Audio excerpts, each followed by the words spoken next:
All right, this is Jack Jackson back again, and we're continuing to look at different triangle congruence criteria, different conditions to see if they actually give us criteria for congruent triangles. And one of the ones that we have left is the side-side angle, or angle side-side. Well, you call it side-side angle. And let's look at that one today in Euclidean geometry. So as we did with the others, I have a GeoGebra app for this. So let's look at what we have here. And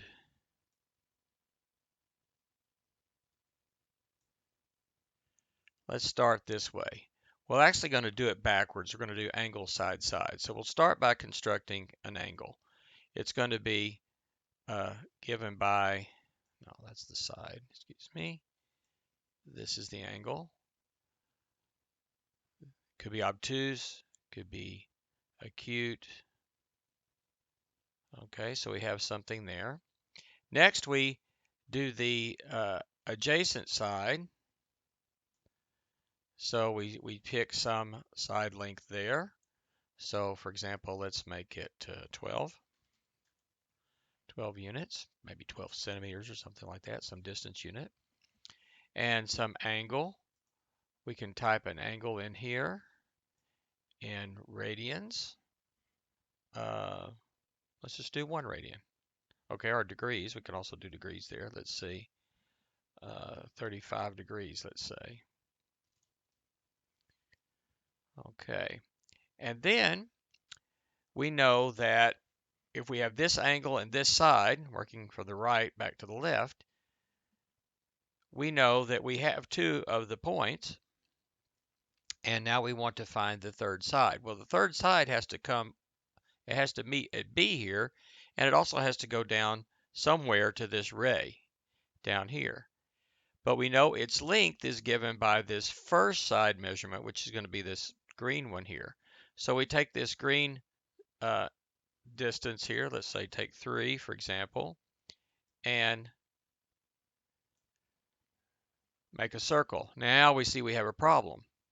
If this is too short, this circle and this ray don't even touch.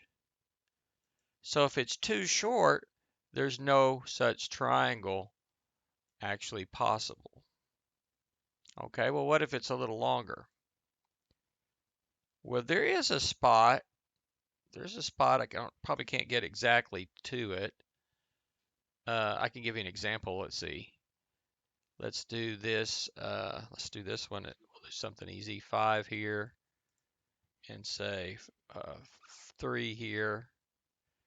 And then let's do this to be the arc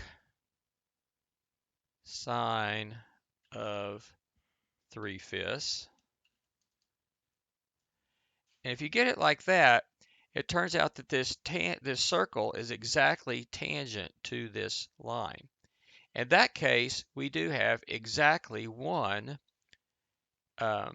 triangle. This is a 3, 4, 5 right triangle. And when it's exactly one triangle here, what will happen is that you get a right angle here. So there could be, when this was smaller, let's say it was 2, no triangles possible. When it's sort of just right, say 3, now we get one congruence class possible. But look about, what if it's bigger, just a little bigger? Let's go to 4. Now something very interesting happens. This time, this circle and this ray meet in 2 places. So there are 2 places. I'll call one C and one C2. Now, one triangle is this triangle, and the other triangle is this one. If you compare that triangle to that one, they share the blue side. They share the green angle here at A, and they both have the green sides congruent to each other here. So they have, starting with the green side, side, and angle congruent. And yet, clearly those 2 triangles are not congruent at all. This angle C here is, well, for one thing, it's an acute angle, and this one over here is an obtuse angle. In fact, you might notice something about those two angles if you think about it a little bit. They actually are supplementary angles. We can prove that because we have an isosceles triangle right here. And if you look at the angles at B, the angle at B here is bigger than the angle at B here. So none of the other measurements match up. They do match up. The side-side angle have corresponding sides congruent, but the other three measurements, the other sides, I didn't mention the sides, but the same thing's true for the sides. This red length from A to C here is different than the red length from A to C here. So the side, the other angles, and the other two angles and the other side are not congruent. So this is what we call the ambiguous case. This is the case where we could get two congruence classes. Now, every triangle that you could make is going to be either congruent to that triangle or to that one with these particular measurements. And you can see as I put the angle in what the real condition was. Notice when we went back to 3, for example, here, that was the case where we got a right triangle. Well, if you look at this, once you know just a little bit about trigonometry and we define a sine function, we have an acute angle here. We know the sine is the opposite over the hypotenuse. So 3/5 is the sine of that angle, if that's a right angle there. So if that side here, if this angle here is the arc sine of this side over that side, then in fact it will be the correct size to make this into a right triangle. So another way to look at it is this: 3/5 is the sine of this angle A, right? So this side 3 is 5 times the sine of that angle. If this side is less than that, less than, in this case less than 3, less than this side length times the sine of that angle, it doesn't meet. If it's exactly the same as this length here from A to B times the sine of angle A, then we get one triangle. If it's bigger, we get two, up to a point. So if this ever gets the same as the length of this side, it does touch this ray twice, but one is here. That doesn't give us enough points to make a triangle, right? So it's only here, and we're back in one triangle again, or certainly that happens also if it's bigger still. This circle would meet the line going through this that contains this ray, but it only meets this ray.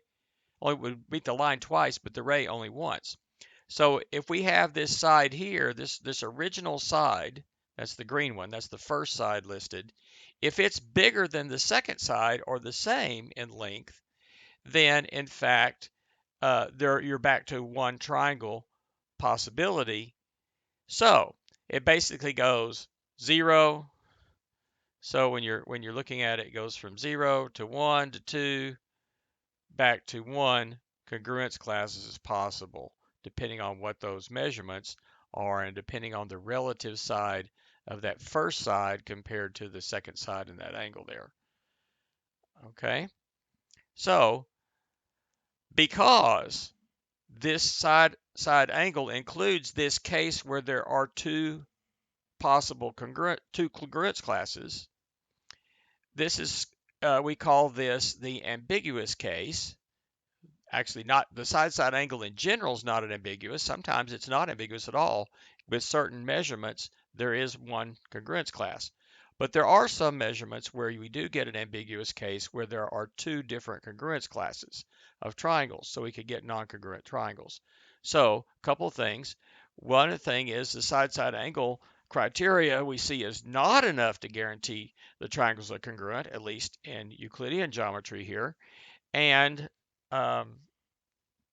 we do have some interesting other cases.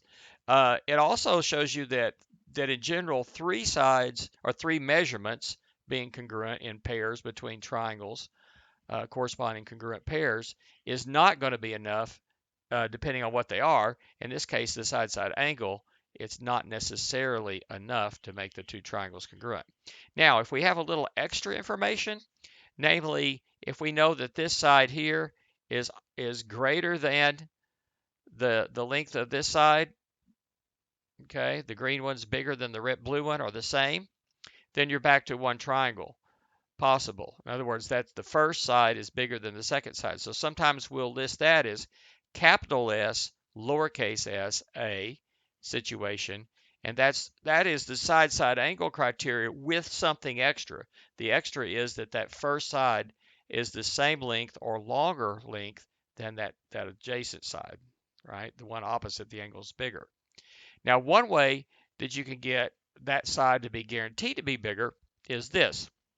You get, in general, in triangles in Euclidean geometry, the bigger the angle, the bigger the side is. Well, let's put it this way.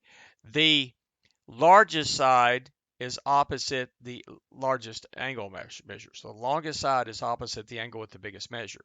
The shortest side is opposite the angle that has the smallest measure. Okay?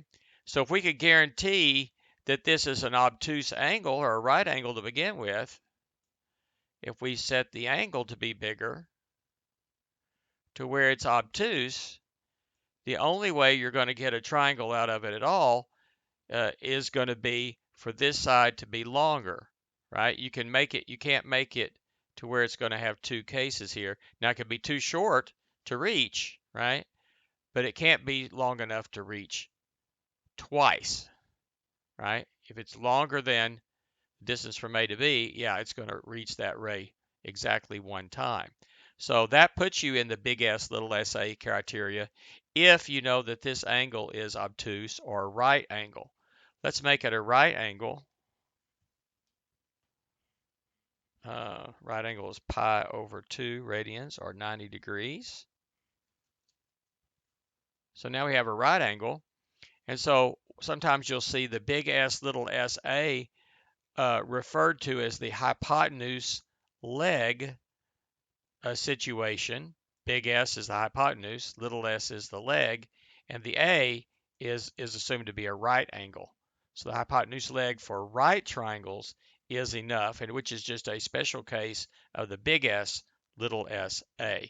Big or SSA by itself is not enough, but SSA with that extra condition that this side is longer or the original side is longer, the opposite side is longer or the same length as the adjacent side, and that would be automatically in that case if that angle is right or obtuse. Okay, and that throws you into what we call the big S, little sa condition. So it might be that we can take SSA with a little bit of extra stuff and make it enough to make the triangles congruent, but SSA by itself is not enough because it included the ambiguous case there.